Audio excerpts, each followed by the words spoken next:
So good morning, welcome to an another blog. এই যেখানে আমার বউ এখন রেডি হচ্ছে জামাই ষষ্ঠীর জন্য। কি গো, ও বাবা, তুমি তো দেখি মাঞ্জা দিয়ে একবারে সেজেছো। নিজে কি করেছো? জামাই তো আমি, তুমি না। তা আমি তো মেয়ে। হ্যাঁ তো কি হয়েছে, মেয়ে এখন বাড়ি গিয়ে কাজকর্ম করবে। চুপ করো। মানে কি সাজগোজ দিয়েছে দেখো, ওরে বাপরে। দেখি একটু ঘোরো, এদিকে ঘোরো।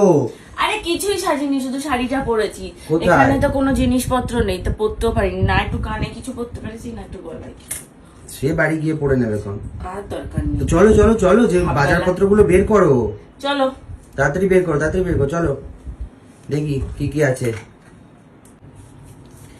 জামাই সেজে আমি হাজির হয়েছি। এই দেখো আরেকজন জামাই সাজছে।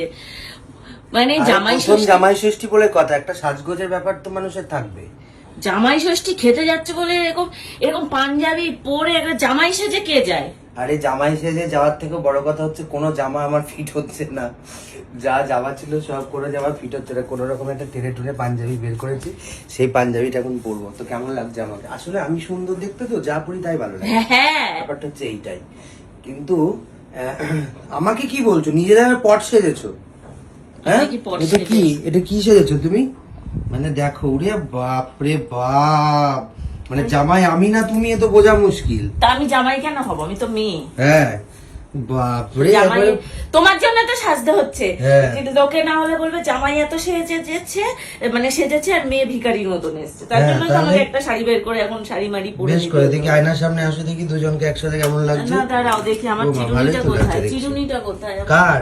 আমার। তোমার চিরুনি আমি কি করে জানবো কোথায় আমার আছে? চিরুনিটা তুমি হাত দেবে না। আমি কোনোদিন আমার তোমার চিরুনিতে চিরুনিতে হাত দিয়েছো। দিই না। আমি কোনদিন তোমার চিরুনিতে হাত দিই? তো হো, আমার বউটাকে কেমন লাগছে একটু কমেন্ট করে বলো। আরে তাড়াতাড়ি চলো, দুপুরে 1টা বাজে। দুপুরে একটা তো তোমার জন্যই বাজছে। আমি রেডি হয়ে বসে আছি। ও মাই গুডনেস, একটার সময় উঠে এখন রেডি হয়ে আমি বলছে তো আমি রেডি হয়ে বসে আছি। তুমি আমি ওঠার আগে তুমি এই কাজগুলো কেন সারোনি? কোন কাজ ছাড়বো? আমি শাড়ি পরে এদিক যাবো? ওদিক যাওয়া যা কাজগুলো করলে। কালকে তো সব বাজার করে রেখেছি আমি। চলো চলো চলো, সব ফ্রিজ থেকে বের করতে হবে, গোছাতে হবে। এই যে এই যে এই যে এই যে- যে শাড়িটা পরে আমার কেমন লাগছে অবশ্যই খুব comment সুন্দর করে লাগছে, জানাও। ফাটাফাটি লাগছে, ফাটাফাটি একদম পুরো হাতটা নাই- ফাঁকা লাগছে, হাতে পুরো চুল। নায়িকা লাগছে। তাড়াতাড়ি চলো না বাবা, তাড়াতাড়ি চলো। আরে তাড়াতাড়ি করলে হয় নাকি সবকিছুতে? মানে 10 বার করে ফোন আসছে, চলো। আর আমার বাবা মনে হয় পাগল হয়ে গেছে। কোথায় কোথায়?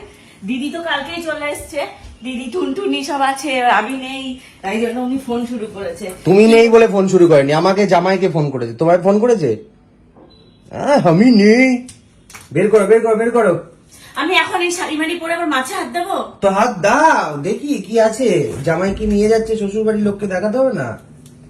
ও নাহলে তো বাবা। বলবে যে জামাই কিছুই নিয়ে যায় না।